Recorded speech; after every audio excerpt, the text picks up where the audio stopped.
playing with How you doing, folks? You're watching Onward with Onrie Live, and I'm your host, Onrie Compen. Today we got a very special guest in the house, and we're having a little bit of a internet issue because it's his birthday, and there are so many people trying to congratulate him for his birthday that there are problems with him getting on to the internet, and we can't see his handsome face, but you know him. He needs no introduction. Everybody, please welcome Jim Salicrup into the house. Jim, welcome to the show. I'm going to get a picture of you up here so that everybody can see it. Okay. Let me just Thank you so much, Onrie. Oh, no problem. I hope it was an intro worthy of someone of your great stature. Oh, it was the best intro I've ever had. Excellent. I can't thank you enough. Well, happy birthday again, first off. Thank you. Thank you again. For those of us who don't know you, and shame on you if you don't, do you mind? Don't shame them. No shame, no public shaming today. But why don't you tell us all who you are and what you do while I figure out how to get a picture of you up on here. I don't know what's going on right now. All right. Well, I could talk about myself forever, but most people, I guess, who would probably listen to your show, watch your show, would know me from my 20 years at Marvel, where I was involved with editing the Spider-Man line of comics back in the day when Todd McFarlane and David Michelinie and all sorts of great talent were working on the books with me. That was 20 years ago. Since then, I was editor-in-chief at Topps Comics. I worked for Stan Lee at Stan Lee Media as a senior writer-editor. And for the past about, going on 16, 17 years now, I've been involved with a company called Paper Cuts, which creates graphic novels for, all ages. But when people hear that, they take it as a euphemism as just kids. But a lot of our books are, it's not only for kids, but I think adults can enjoy them as well. Specifically, one of the things we're launching this year, would have been launched already if there wasn't for this global pandemic, and that would be Asterix. And we're very excited about that. We're doing all new translations of the classic material by Goscinny and Uderzo. And one of the reasons why we're doing it is there's a lot of people who are into comics. They're aware of Asterix, but for one reason or another, I think they found it a little off-putting. And I think partly, as great as the English adaptations are, they were done mostly back in the 60s.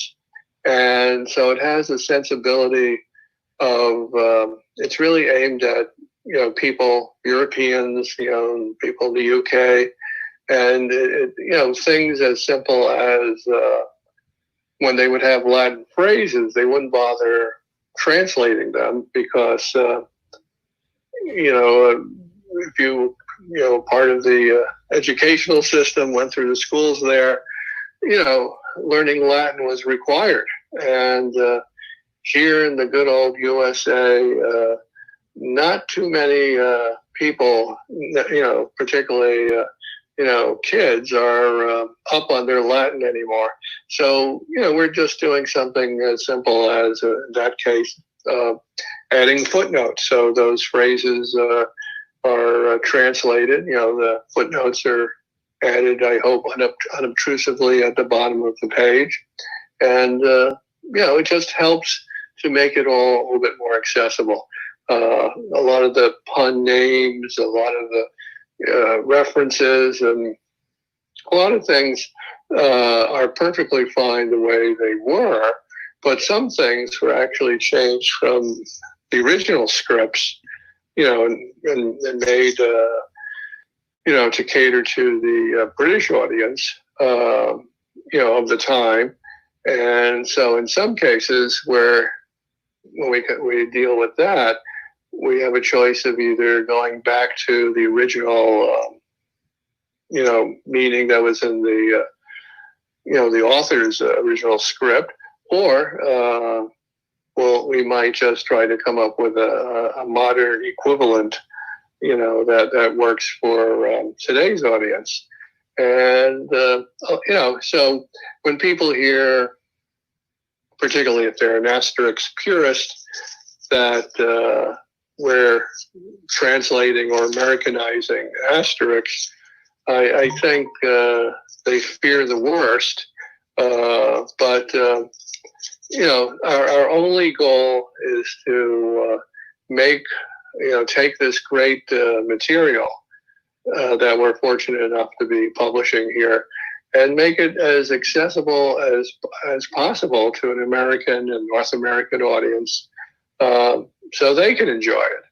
There a lot of folks are nostalgic for the English translations. Well, those aren't going out of print. They're still going to be available in England. If you love those, don't worry, they still exist. But we're hoping to, create that same kind of magic with an American audience. So, it's interesting, Jim, because you have a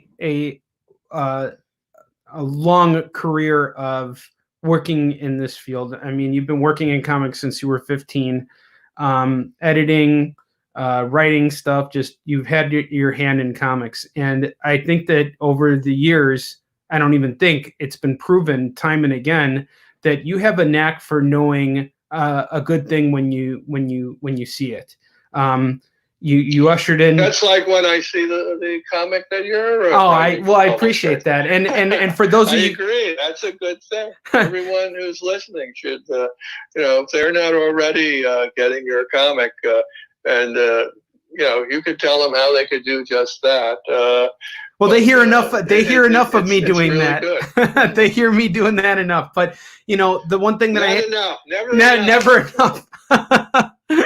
Well, that's the one thing about you, Jim, is that you have a reputation in this industry for being a huge advocate for creators who are trying to make a name for themselves and trying to get out there. But you also know talent when you see it, and of course, how could it be any other way when you worked for the legendary Stan Lee? And it would be wonderful if you could tell us a little bit about what that was like, what your experiences with him were. It goes back to when I started at Marvel, I guess. I was just typical of my generation that. We grew up with the Marvel comics, which was, that experience was so long ago, so it's hard for young people to imagine it because it's almost the Marvel style in regard to superhero comics has sort of taken over everywhere. So all comics seem, if you picked up any superhero comic now, they're all sort of written in a similar way now. Back in the 60s, there was particularly the early 60s coming out of the 50s, there was a very much different style with the DC material in that it was written for children, very consciously so, and on purpose, nothing to be ashamed of.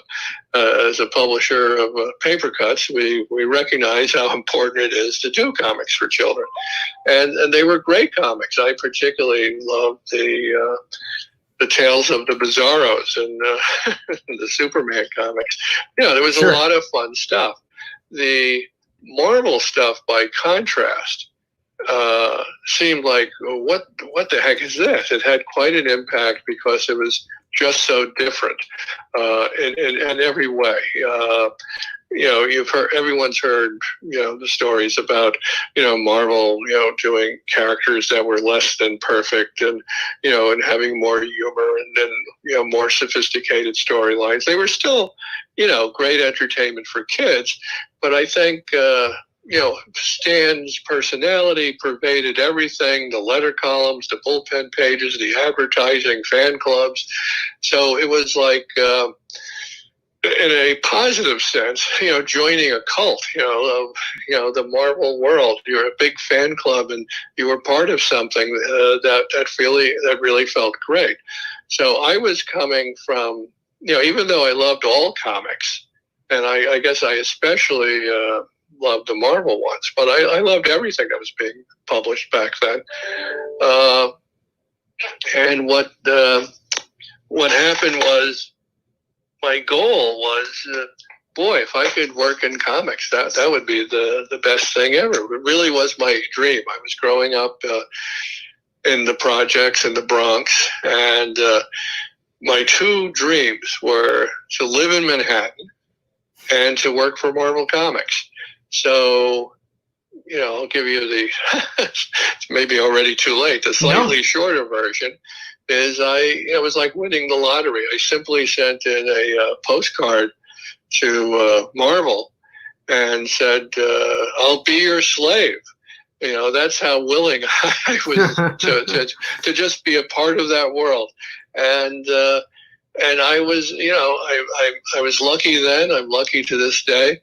And it happened to arrive at a time where 1972, where Marvel was really increasing their production. And as a result, in those pre-internet, pre-FedEx days,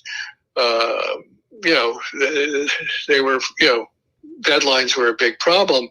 They were increasing the amount of titles they were doing, so they were falling a little bit behind.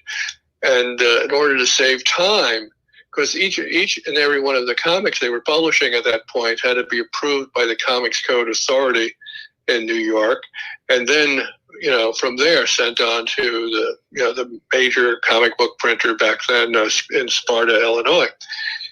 And so, in order to save some time and money, save some time and meet the deadlines, instead of what they would do when they were just doing a dozen or so titles, they would just mail the original artwork to the Comics Code Authority. The Comics Code Authority would make sure everything was fine and dandy, and they would just send it on to the printer.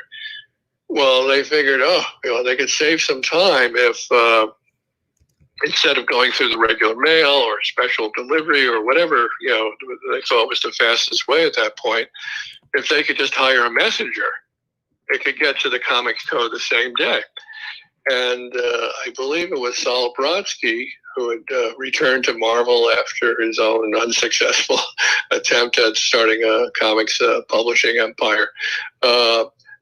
He was looking at bills and stuff and always looking for ways to be more cost effective, and which played right into my offering to be a slave.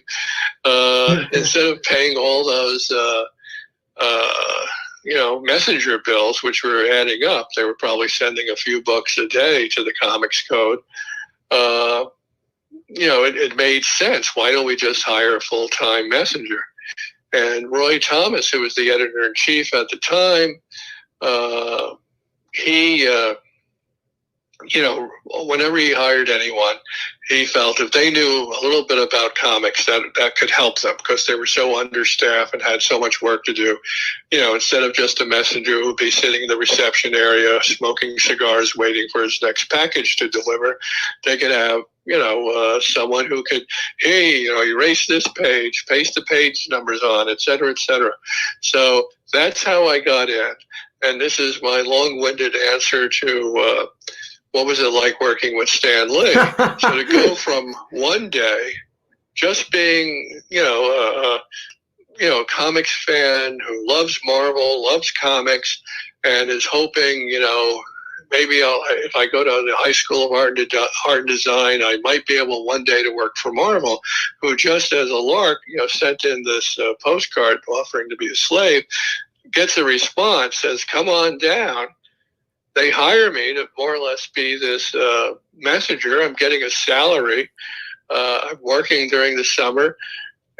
I feel like a mere mortal who has been transported to, Asgard.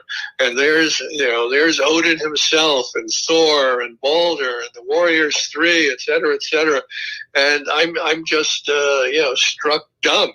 and don't you wish I was that quiet now? But but back then, it was just mind-boggling, and there everyone was. I still vividly recall it all. Down the hall was, at the end of the hall was Stan's office. Opposite that was Roy Thomas, John Report, and Holly Resnikoff. Before those offices were the Bullpen. You had everyone from John Romita, Herb Trimpe, Marie Severn, Frank Giacoia, and many others working there, George Russo's, et cetera, et cetera. And it was not that huge a place. This was, they had just begun to expand. So it was only, this was sort of the last few months in that tiny office, because they were, growing, and I got to be a small part of that. And that's an understatement. A small part of it. I honestly have to say, and I've said this to you specifically at that point. But there was Stan, and he was larger than life, and he couldn't be nicer to me. I mean, he was very busy. He had he had recently been promoted to publisher. He had lots going on, and but he was, he had no airs about him. He was everyone at Marvel was on a first name basis with each other. He knew everyone's name. He couldn't have been nicer. And it was just great. Like I would occasionally get to, do all sorts of assignments that involved some interaction with Stan, even early on when I first started. But over the years, we got to know each other, and eventually, we worked together on stuff. I couldn't believe it when I was editing scripts by Stan.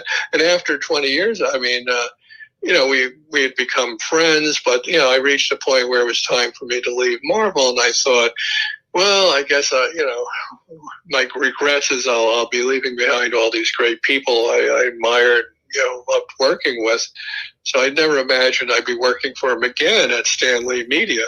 So, and over the years, we stayed in touch, and it was just great. He turned out to be,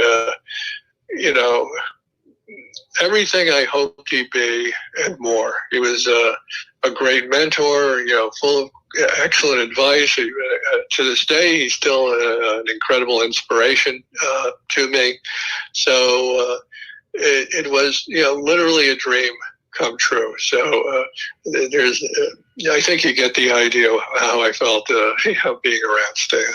And for those of you who are listening, Stan Lee would not have written the foreword to Yi Sun Shin if Jim Salicrup did not nudge him and say, "Hey, my friend Onrie is going the foreword to what?" He wrote the foreword to Yi Sun Shin. You mean that incredibly great comic book? That's yes, the one I should be constantly banging my word drum. Who's the editor on or co-writer on that? David Anthony Kraft, who you put me in touch with as well, and who's actually coming on the show next week as a guest as well. But wherever I go, he follows. I'm sure I'll have something. I'm sure I'll have a thing or two to say about that. But it's true. but the thing is that I think that a lot of what made Stan great, and what inspired you about him are things that you yourself take on as a person, as an editor. And particularly when I first reached out to you, when I was just when I was looking for guidance, when I was looking for an editor, you were the one who connected me with Dak, and also nudged Stan when I was coming to meet him in his office in Beverly Hills. And I honestly, even if it wouldn't have mattered, even if Stan would have taken care of me regardless, it allowed me to come into that meeting having some confidence that you had my back. And that's how I know that a lot of people see you. You are the kind of guy that is a huge arbiter for creators, as I mentioned not so long ago. But I have to think that it's not just that you would do it for anybody, it's that you really pay attention to what people are trying to achieve. And you and I have had lots of conversations about this, like Scott Lobdell, and how he decided one day that he was going to be writing X-Men, and he did it, and you never doubted it. And well, let me correct you. He didn't decide that.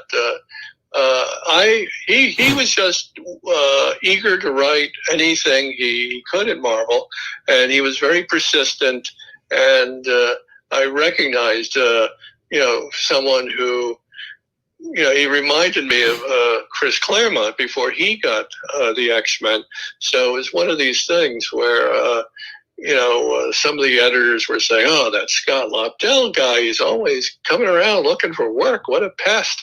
And I said in front of all of my fellow editors at the time, and I don't know what made me think it or what, other than it reminded me of Chris. I said, "Mark my words, he'll be writing the X-Men one day." And a few years later, because at that point, Chris had been on the X-Men for probably, 80% of his run or longer. And, it was unthinkable, and certainly if Chris was ever to leave, the idea that some guy who's just looking for work assignments now would be the one to replace him, maybe, and even I probably thought, that would happen in the far distant future, not a few years later. So one of the editors who heard me make that crazy prediction was Gregory Wright. And so the day it was announced that, Chris was, leaving the X-Men and the new writer, would be Scott Lobdell. I was editing Spider-Man back then. I just got the phone rang. I picked it up. There was no hello, no introduction who it was. It was just his voice. It was Gregory Wright's voice. He said, "How did you know?" Well, I will call you one day once Eastern is, the biggest success in the world, and I will tell you the same thing. I will ask you the same question. How did you know? Yeah. Well, whenever something is a success, the reaction to people is, "Well, of course it's a success," and they tell you all the great things about it. But it's when it's in the before, when in the early stages, when it's struggling, that's when a lot of people can only judge things by its current status of the moment.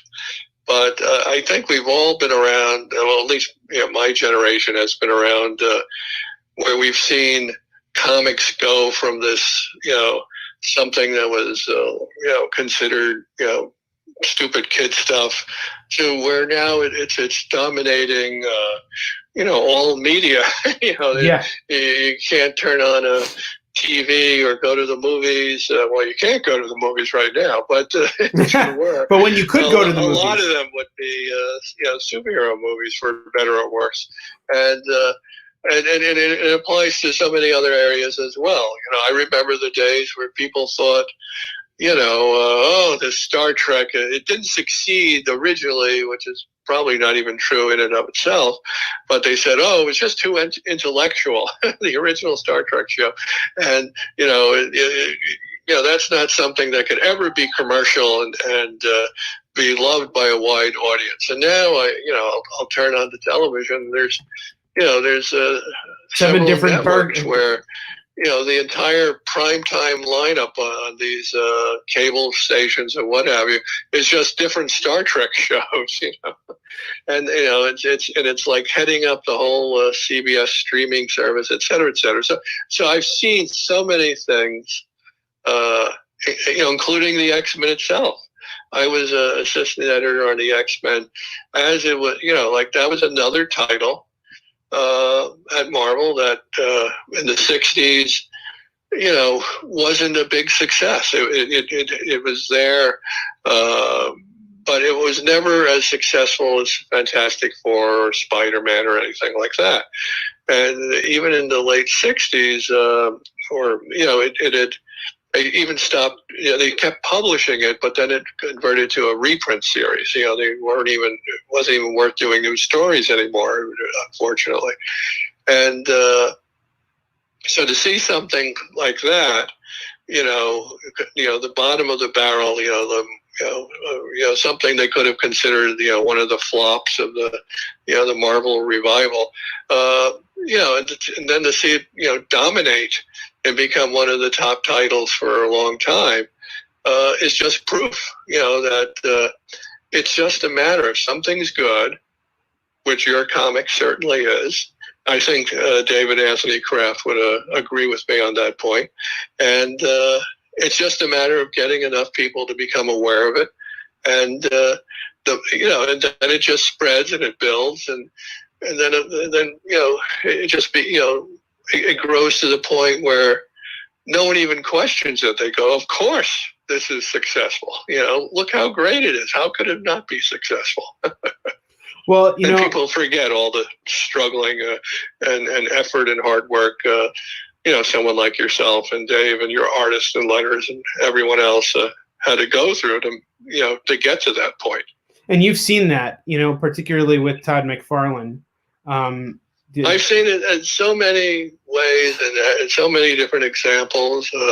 And so, yes, I mean, Todd's a great example. He's someone who's what a joy to work with. He came in, by the time we were when he was working on Spider-Man, he was doing, it was, I felt true to, the original Spider-Man stuff, but it wasn't like wasn't being done in the John Romita style. And John Romita was the art director at Marvel at the time.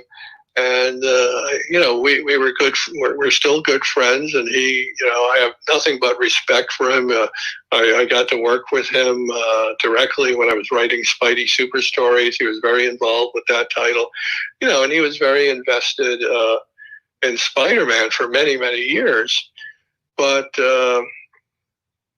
I wanted to mix it up a little and try, by the time I was editing Spider-Man, the X-Men, was the top title at Marvel.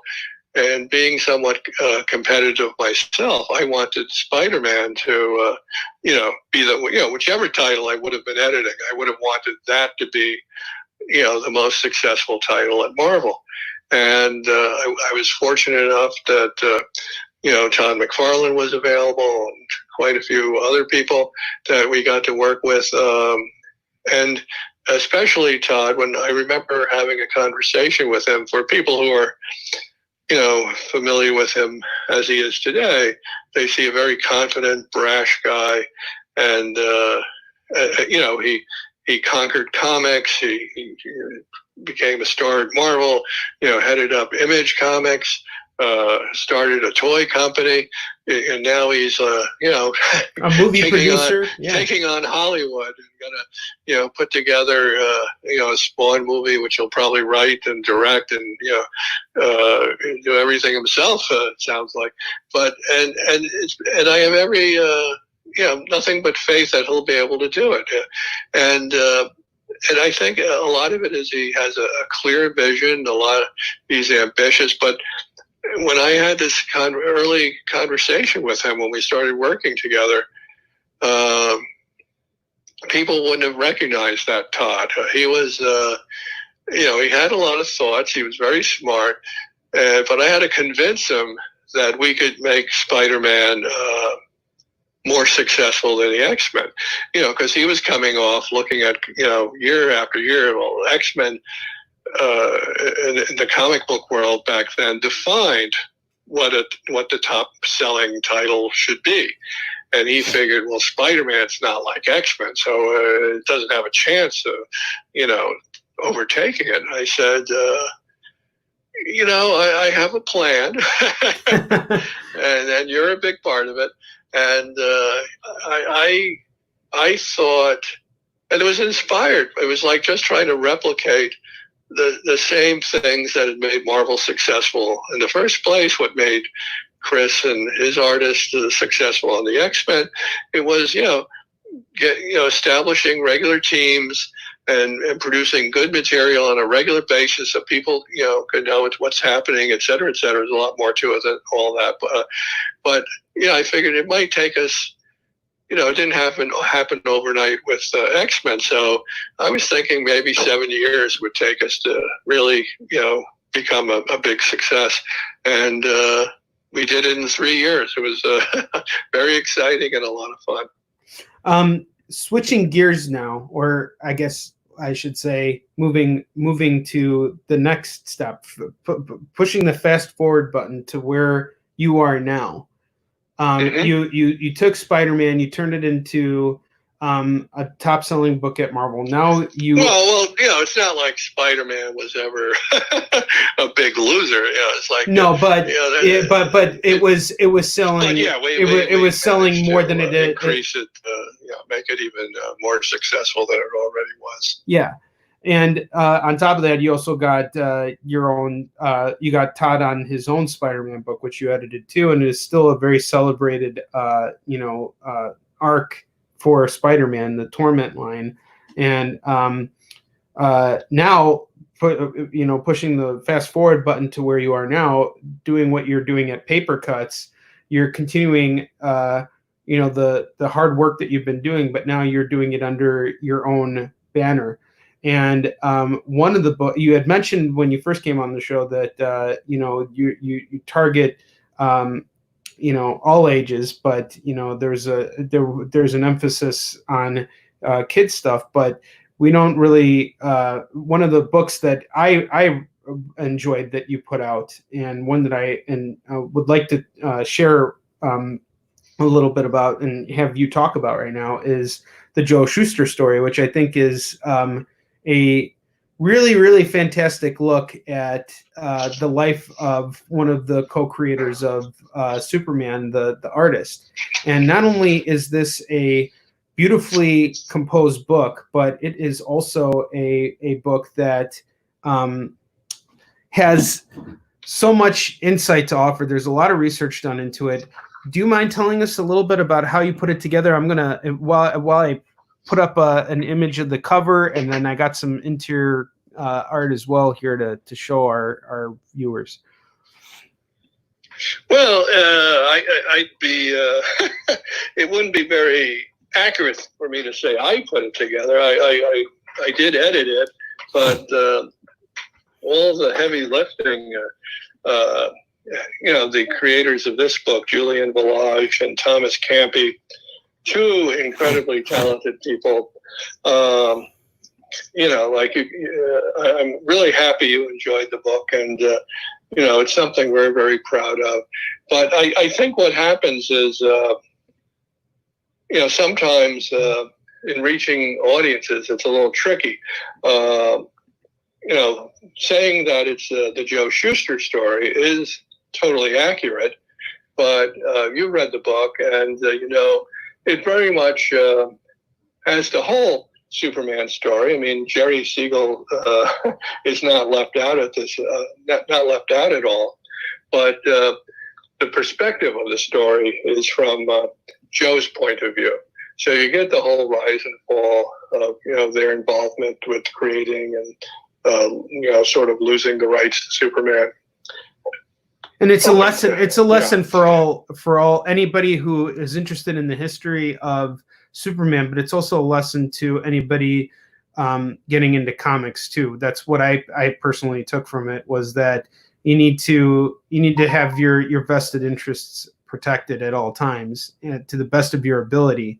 And that's a very harsh lesson. And particularly what really struck me about this is that the creators of this book didn't shy away from showing the minor successes that these guys saw, but also the hardships that followed with that. Yeah, it was. They were almost typical. I mean, you could find similar stories in almost any creative field. I mean, like there were,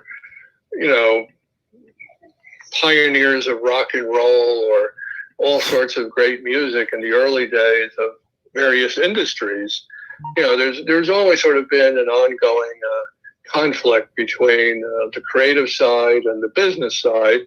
And then you have, more enlightened business guys and more enlightened creators who have a better understanding of things.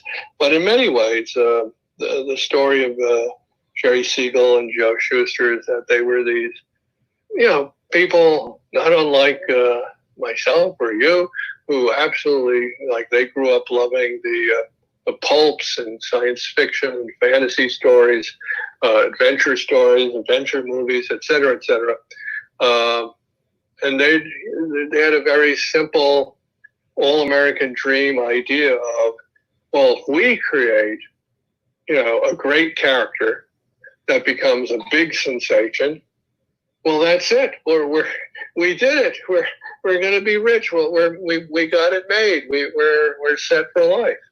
And it was just very naive in the sense that, it doesn't quite work that way. And it was true then, and it's still true now. If you come up with, something that's brilliant, a story, a character, a song, a book, a movie, anything, it's very important that you make sure that you own it, and you're very careful with how you proceed with it. In other words, one thing that probably didn't occur to Siegel and Shuster at all, which is what you're doing, which is just publishing the comic yourself. You're sort of a one-man operation where you're doing everything. They sort of happily went to a big company because they had struggled with the concept of Superman for like 5 years. No one was interested. And when it was, they started working for DC, before they sold Superman to them. And they were doing some features, DC was publishing all sorts of comics that had multiple stories, and they were working on those. And one of the editors, Shelley Mayer, I think he had seen, they had probably originally done Superman as a comic strip for newspapers. And when they started getting work at DC, they probably thought, well, let's take that art, cut it up, and, present it as maybe we could sell it as a comic. Mm-hmm. And eventually they did. And so probably after 5 years of trying to sell the thing, they were just thrilled. Oh, look, we sold it. And the impact it had, right away was, phenomenal. And they did get early on to get had a taste of that success. But the key thing was they had unfortunately signed all their rights away, and that was pretty much their undoing, and the cause of all their future problems.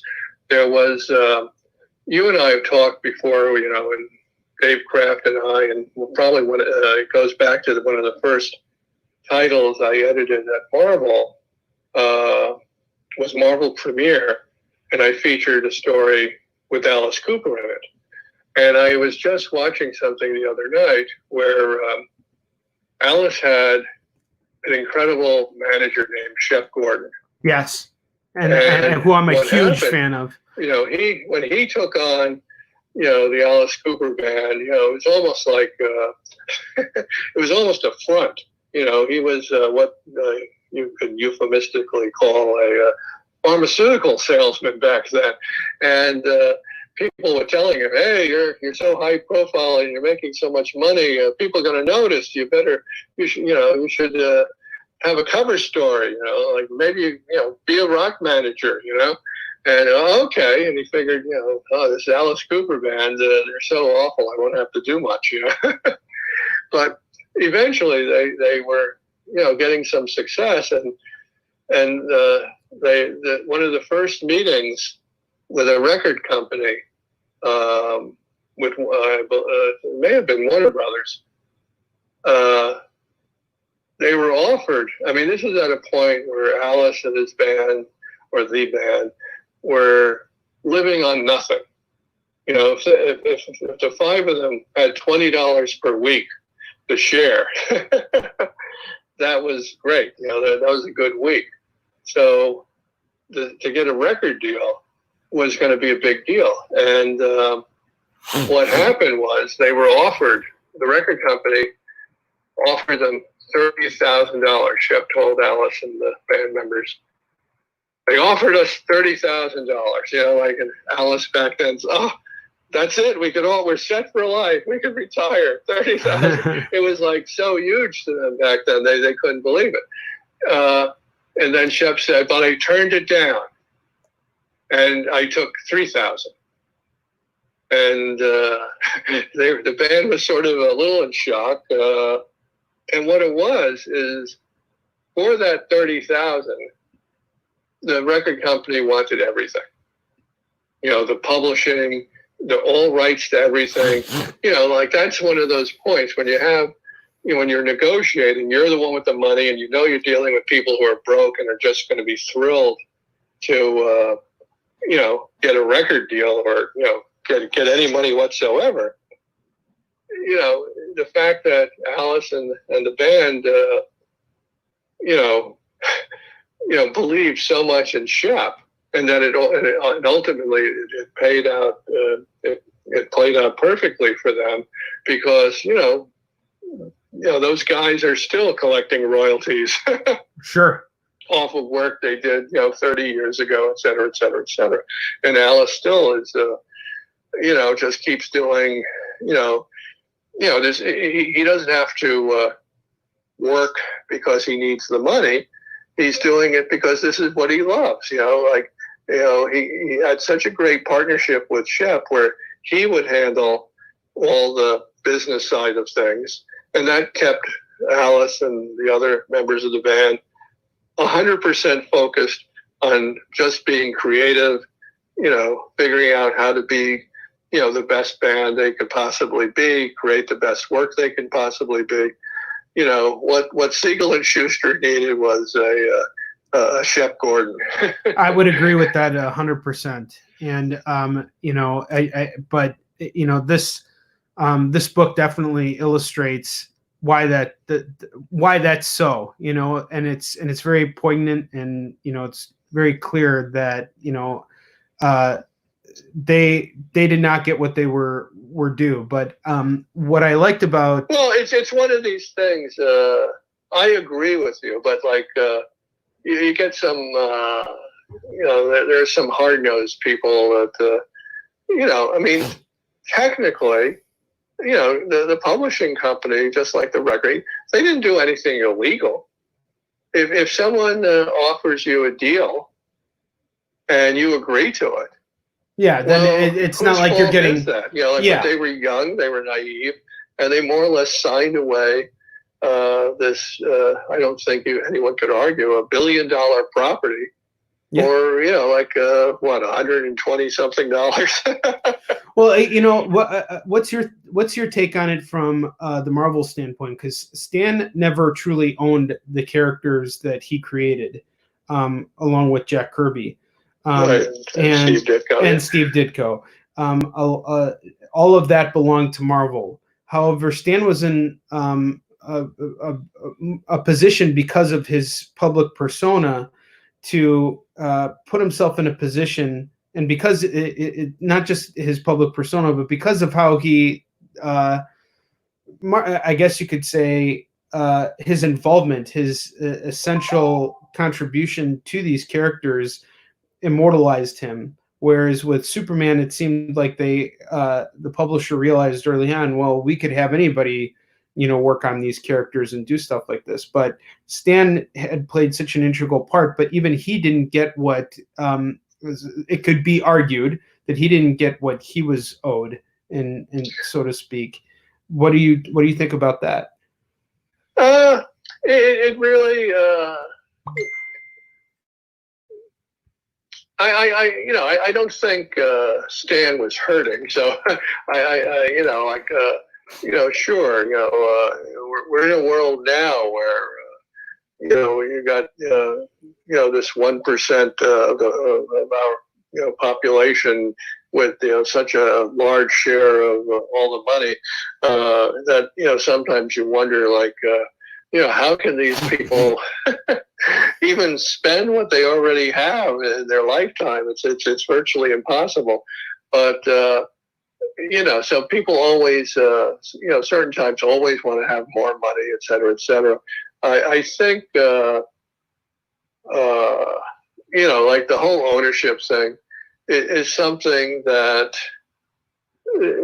it has a lot to do with context. What we were talking about Todd McFarlane before, when Todd was working at comics, the Siegel and Schuster story, the Stan Lee, Jack Kirby stories, all that was known within the industry. So I think Todd's approach was to look at, hey, we could build our reputations with the comic book audience by working and becoming successful at Marvel or DC. But instead of making the mistake of relying on these companies to look out for them and care about them into their old age, I think he was smart enough to realize, well, we've given them our hard work and it's made the character successful and made the company a lot of money. Well, now we should, if we're so great, let's start our own company and let's create our own characters that we'll own. And that's exactly what they did.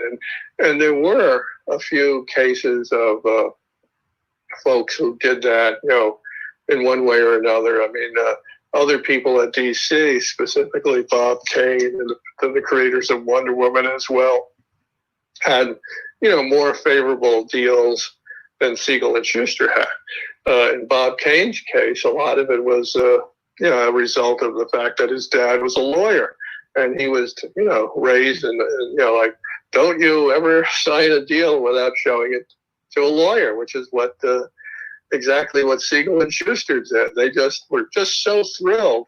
Hey, Superman's going to get published, that they, we're going to get money and we're going to be doing the comics and we have our own feature. We're going to get a syndicated newspaper strip. They were thrilled. Stan Lee, the context of when he was working in the business it was like he said in a million interviews. It's not a place where he was thinking, here's where I'm going to, spend my life working. It was just, a job until something better came along, and, what often happens with people who feel that way is they wake up one day and they've already been there 20 or more years and they go, oh my goodness, now I'm trapped, I'm too old to start off in another, start all over again. I got a family, I got, bills to pay. What am I going to do? So, they find themselves in, difficult situations. Stan, I think, was just smart enough to know that despite, what say his contemporaries at other publishers, how they treated their job, he's someone who realized he had, there were opportunities there. He could use,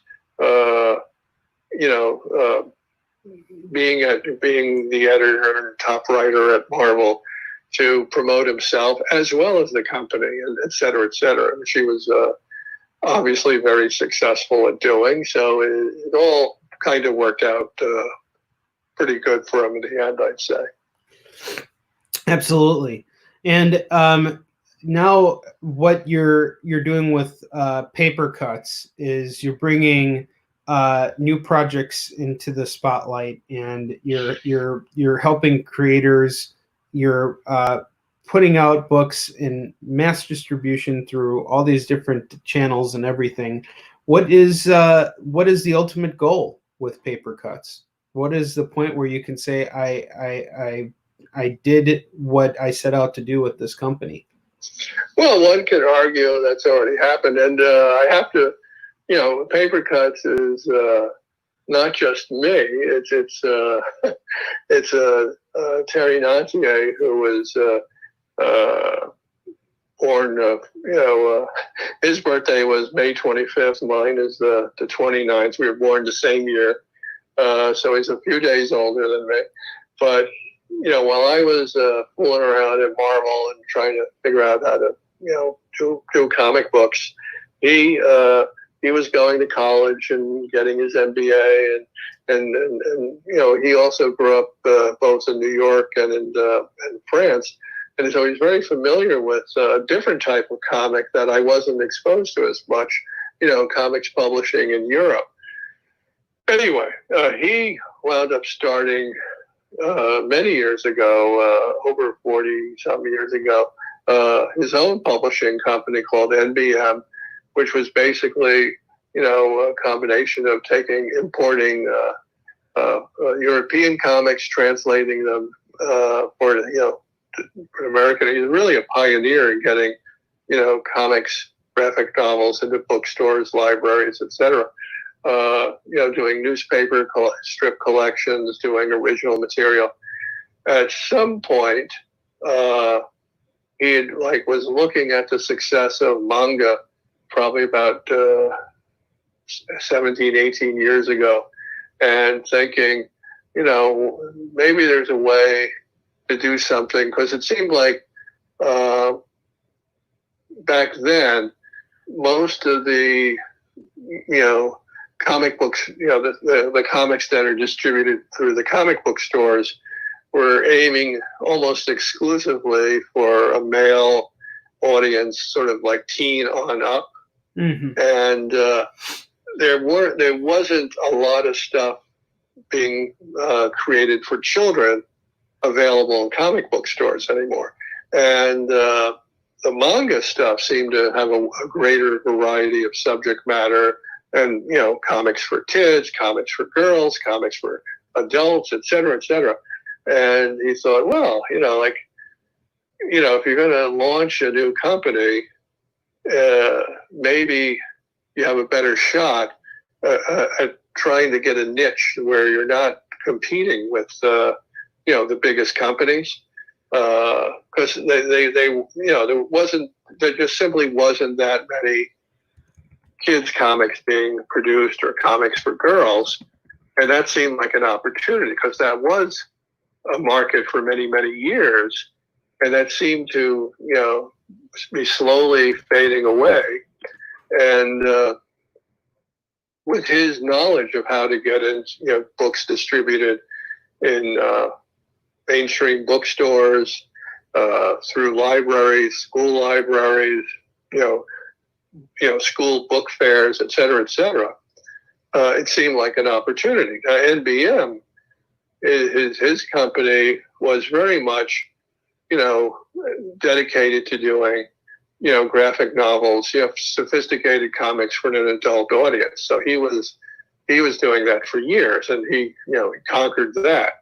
So now it's like, going the other direction. And now let's see if we could do some stuff, for 6 to 12-year-olds and for girls, and try to be successful at that. So the answer, we got together, we started Paper Cuts, we published all sorts of titles. And when we first started, there was virtually no competition. So to give you an idea how successful we originally were, we're now at a point where every single major publisher and lots of minor publishers are all doing graphic novels and comics for kids. We went from zero competition to, the biggest,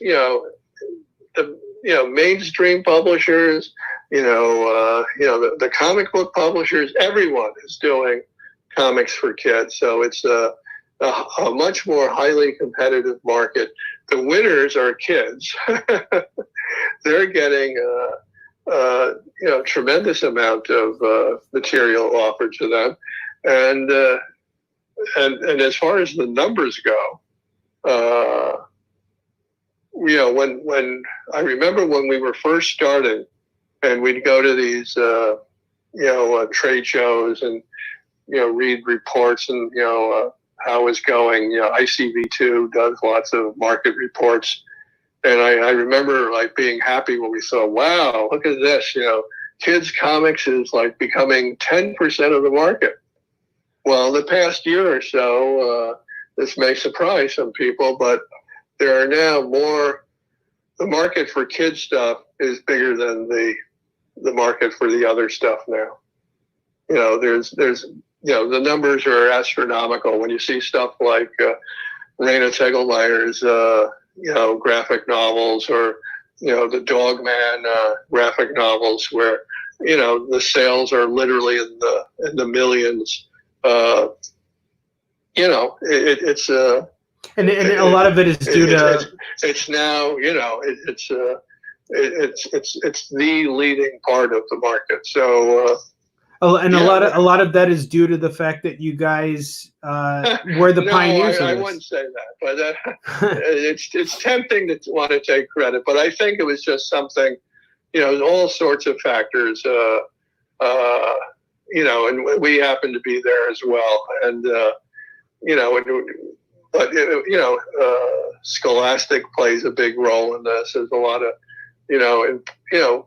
it goes back to things like Jeff Smith's Bone series, and stuff that's really I think what had happened in the comics world is that there were a few generations where the people, the publishers creating comics weren't catering to that audience anymore, and we and a few other publishers almost at the same time decided to go after that audience, and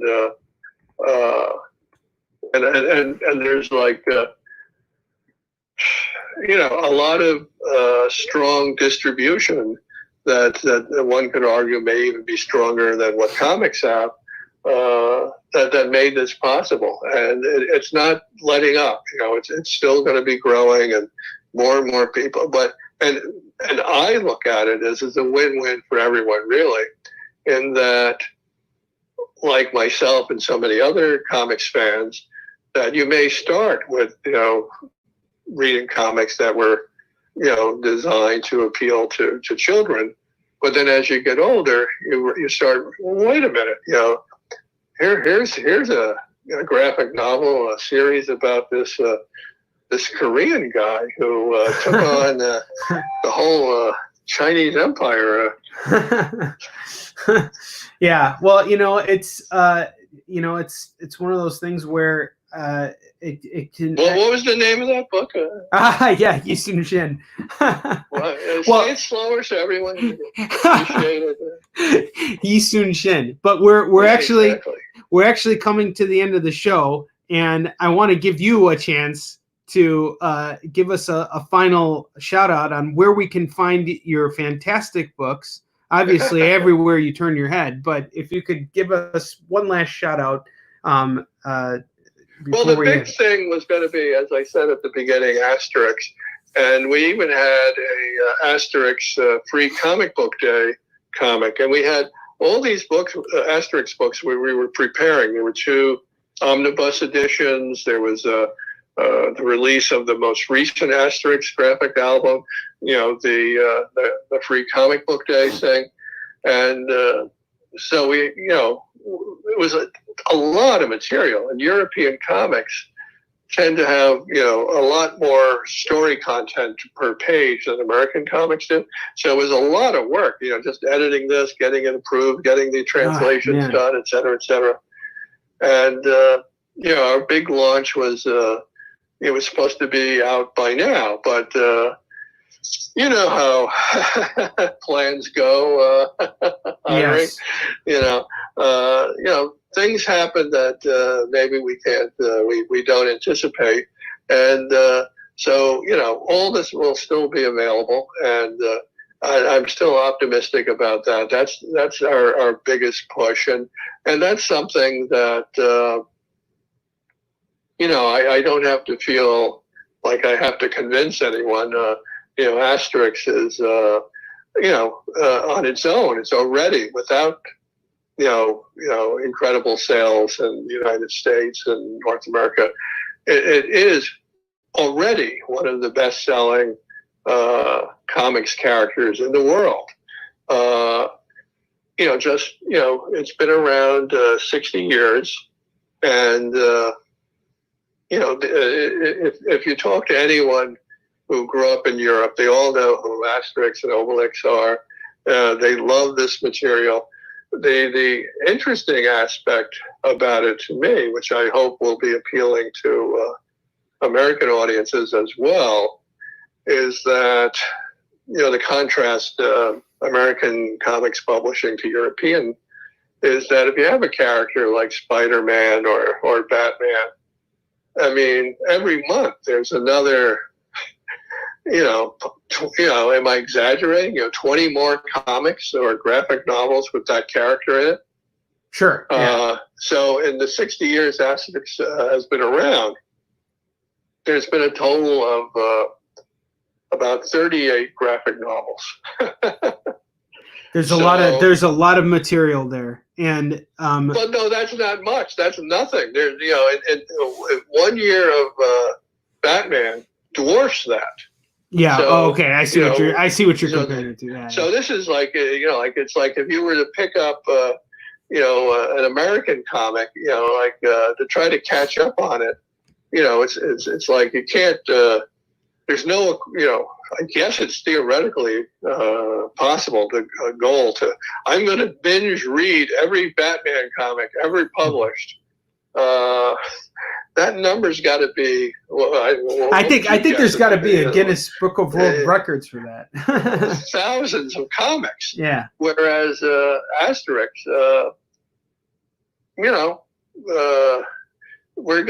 it's gonna take us about 3 years to. Get all the, Asterix albums translated into, Americanize them. So for people who's been curious about it and maybe where they were put off by it because it seemed kind of foreign and they didn't quite understand it, I promise you, it's very accessible. They're great stories. They're a lot of fun. They're great characters. It's not that huge. It's really, I'm not going out on a limb by saying this is considered classic, great comics. It's been hugely successful, for generations in Europe, and there's usually reasons for that. Everything from great writing, great artwork. It's just. Very exciting. That's got to be one of the, it's our biggest project, and it's probably what I'm most proud of at the moment. And and rightly so. I mean, I'm looking. I've always seen Asterix, but I've never had a chance to really dive into it. And I think it's great that you're putting it out there, and that I'll finally have a chance to dive into it. And I promise you'll enjoy it. I could contrast it to what was the name of that book? Oh, Yisun Shin.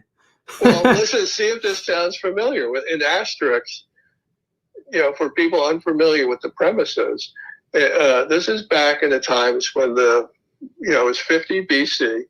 The Roman Empire has conquered, almost everything, and particularly, almost all of what's now England and parts of France, etc., or France, and except for this one little village. And the reason for that is they have a